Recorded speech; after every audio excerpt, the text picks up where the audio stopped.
Jarad Wicks here from the Heel to the Face podcast. It's Monday afternoon, and I just wanted to make a quick video to kind of do some recapping on GCW's big event last night at the Hammerstein Ballroom, the WRLD on GCW. Now, I know this week we're going to do a lot of talking about the Royal Rumble. Obviously, we're going to do past, present, and the current Royal Rumble that's happening this weekend in St. Louis. So instead of focusing a lot of time this upcoming week on our show on GCW, I thought I'd make a quick little video that talks about some of my takeaways from this big time event, because a lot of people are talking about this event today because it harkened back to what they feel is maybe the rebirth of an ECW style organization. Now, AEW and WWE, they kind of give off the vibes of a WCW versus WWF from the 90s, two big time organizations that are feuding against each other, and that's great for the business.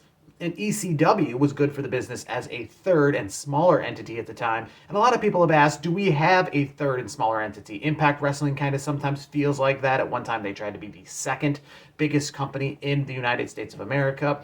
Obviously, there's other companies like Ring of Honor, which could easily be the second biggest company just a few years ago. And right now they're on a hiatus, and we don't know where their place will be in the standings. But GCW made a good effort last night to really solidify themselves as an ECW-esque organization, a real ECW feeling company. And last night at the Hammerstein Ballroom, I think a lot of people feel that they really made their point as being the ECW of 2022. Now, if you're not very familiar with GCW, and I've been a little familiar as they were one of the only companies that was running shows with fans during the pandemic. It was last summer of 2020 in Atlantic City and elsewhere that they were running shows with fans. Not a lot of fans, and all the shows were outdoors, but I kind of gravitated towards them because there was no place in the United States of America, or the world for that matter, where you could go watch live professional wrestling. But GCW was doing it in New Jersey, and they've kind of grown. Now, GCW, they're kind of more of a company that's familiar in the past, starting in 2015 when they switched over from being known as Jersey Championship Wrestling to what they're known now today as Game Changer Wrestling. But they are a company in which, since 2015, has been at every WrestleMania, doing a lot of those Joey Janela Spring Break shows. They were involved in the original Bloodsport shows with Matt Riddle, and then in the future with Josh Barnett. But the problem is with those shows, for the most part, the things like Spring Break and Bloodsport, those names took precedent over the company, and you didn't really know much about the company because the shows they were putting on didn't necessarily feel like shows in which we're solidifying this name of a company, but more or less like one-off extravaganzas with a bunch of collaborations, you know, from the Joey Janela's, the Matt Riddles, the Josh Barnetts, so forth and so on. So this event at Hammerstein Ballroom on Sunday night really felt like GCW, not trying to be gimmicky, not trying to be, have this weird kind of one-off event that, has not really much to do with professional wrestling as a single company, but more or less as a event. But this felt like GCW presents this event, and it felt like this company solidified themselves by having this event where you can actually get superstars and wrestlers that you can follow, championships that you can follow, storylines you can follow, etc. And it had a pretty star-studded event. They claim to be one of the biggest events in indie wrestling history. Now, you can take that any way you want. Obviously, All In, the big event that essentially spawned AEW, was not affiliated with any company, loosely affiliated with Ring of Honor when they ran that big event back in 2018 in front of 10,000 people in Chicago, but that wasn't associated with a company. So when it comes to indie wrestling companies, you might be able to say that this is one of the biggest events in indie wrestling company history, as they're considered, a company that doesn't have a TV deal or anything like that. And this event was on traditional pay-per-view on top of just being on Fight TV, so that was obviously a big deal. But one other thing that they are claiming is that it was the biggest crowd for a professional wrestling event in the Hammerstein Ballroom. Now, they claim to have just under 2,100 people in the Hammerstein Ballroom last night, and said because of configuration that they made it the biggest event that they could possibly make it. But there are some numbers that indicate that ECW's one-night stand events with WWE back in 2005 and 2006 had about 2,500 people at them. The Ring of Honor shows that have run out of there, like Final Battle, have claimed to have about 1,700 to 2,000 people.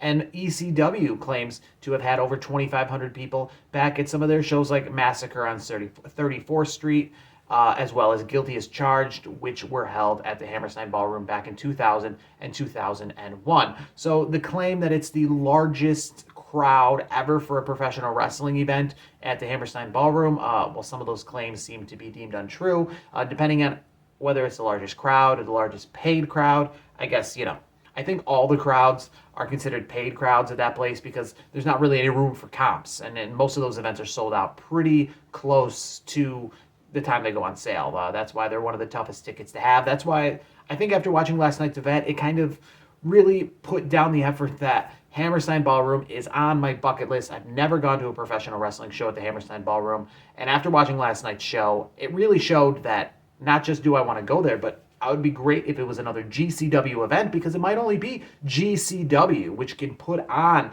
the kind of shows that would be worthy of going to the Hammerstein Ballroom, that would make it the atmosphere that it had last night. Like I mentioned, Ring of Honor has had shows there, and other companies have probably tried having shows there as well. But GCW gave off that I would be willing to drive to this kind of event. I would be willing to pay good money to go to this kind of event, which says something for the show last night. I don't really want to get too much into the results of the show. We saw a lot of surprises, a lot of show-ups, especially during the Matt Cardona versus Joey Janela match, which I think, if you didn't watch it, that's got to be the match of the night. That had the most involvement when it comes to run-ins and surprises. You had Matt Cardona coming out with the Fuck Mick Foley shirt, as well as drinking beer and kind of giving off a Sandman gimmick. He had Sandman's music as he came out to the ring last night, giving off that ECW-esque vibe when he came to the ring.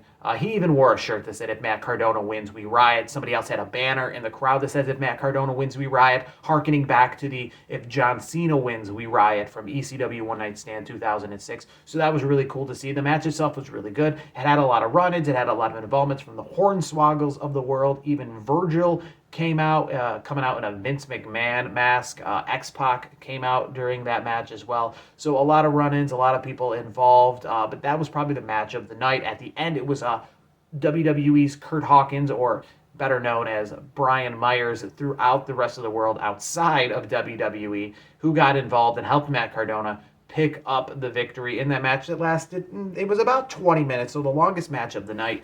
Now, the Homicide Jon Moxley match that only lasted about 11 minutes, a match that kind of ended a little underwhelmingly. And you can go with the main event as well, which was a tag team match, but a lot of people have to say that this company, GCW, which on top of being known as this company that is involved in all these WrestleMania-style events that are around WrestleCon, but kind of got its claim to fame off of Nick Gage and Nick Gage's episode of Dark Side of the Ring on Vice. Now, Nick Gage was in the main event as a surprise, but one way that this company got known is that his Dark Side of the Ring showed off his, hardcore deathmatch style of wrestling, in which that he makes famous in GCW. And GCW is a company in which has a lot of hardcore deathmatch style things on a lot of matches that really go over the limit. Now, last night they were in New York, and nobody knows if, the New York Athletic Commission essentially were the reason why they didn't really push the limit on any of that stuff. But I think that's good, because last night, again, showed that GCW is a company to contend with and put on shows that are not absurd, over the top, for the extreme, like XPW fans of the early 2000s. They showed last night that they can get the Matt Cardonas, the Jon Moxleys, the Briscoes. They can put on hardcore matches. They can use chairs. They can use tables. But it's nothing too obscene. It's nothing too niche. It's definitely more of a ECW kind of feel, because if you remember ECW, they had some crazy matches and they had some wild events as well.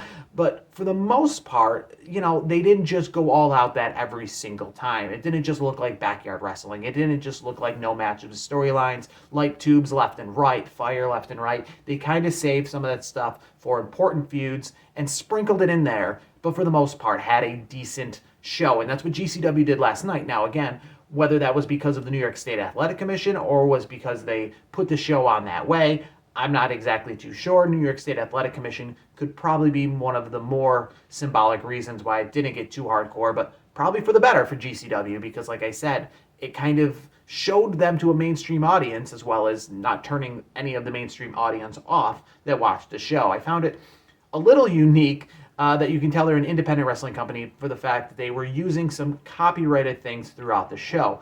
X-Pac came out to his WWE music. Vince McMahon's music hit when Virgil came out with the Vince McMahon mask. And the kick off the show itself, they put up the WWE World Wrestling Entertainment FBI warning that you're used to seeing before pay-per-views to tell you not to copy it, not to distribute it, not to show this to a mass audience. They put that up before their pay-per-view as kind of a tongue-in-cheek to give off that vibe to the fans. And, this is a pay-per-view event. This is kind of a big deal. So they put up that exact same FBI warning, which I imagine if they were AEW or Impact Wrestling, they would see some legal repercussions from doing all of that stuff. But they kind of get away with it, I guess, because they're an independent company. I'm not too sure on that. But the main event ended a little anticlimactically. It was the Briscoes with an open tag team championship challenge. Who were they going to face? A lot of people thought FTR, going from Ring of Honor's final battle confrontation that they had. Some people thought maybe the Young Bucks, but it ended up being Matt Tremont and Nick Gage. Now, Nick Gage wasn't originally on the card, and probably because he was being saved for this spot in the main event. And I think it wasn't so much for the shock value. It wasn't like the Impact Wrestling. They're trying to shock you with some big surprise signing, but more or less trying to bring everything home. This is their first big pay-per-view event, so they kind of wanted to come full circle and have their homegrown guy, the guy who essentially put this company on the map, to be the guy that the show goes out with. So he comes out at the end. He helps win the tag team titles in a match that saw tables and people going through a big door, a big wooden door, but for the most part, not too hardcore, not too vulgar, not too crazy. And then at the end, like a big send-off with everybody in the back in the locker room coming out, and Nick Gage taking the mic and kind of thanking everybody for this event, because it was very symbolic of being a huge event. And the reason I wanted to make this video is because while watching this event, I don't watch a lot of GCW like most people. I don't watch, the smorgasbord of wrestling. We stick to the AEWs and the WWEs of the world. But I tuned in last night to this event, and it gave off the vibes. One, I wanted to be at this show. I regret not going out of my way to drive and going to see this show, but it gave off the vibes that this could be the start of something big. This could be the start of watching more GCW down the line. This could be the start of GCW being the modern day ECW. We'll see where they follow this up. I mean, I don't think that they're going to slow down anytime soon, but it's definitely from where they were in 2015 when this company, essentially just started and was doing these WrestleCon kind of extravaganzas to kind of put something on for the fans who were there for WrestleMania weekend, to being a company that you watch on a week-to-week or month-to-month basis. I mean, that's a big deal right now. And, with Ring of Honor coming back on April the 1st, we will see where they will contend with this. Now, one more news of note before we end the video is that Ring of Honor was expected to defend its world title with Jonathan Gresham last night. He was not in attendance. So last night it was Blake Christian going against Leo Rush, who was moved out of the brass ring match that kicked off the show.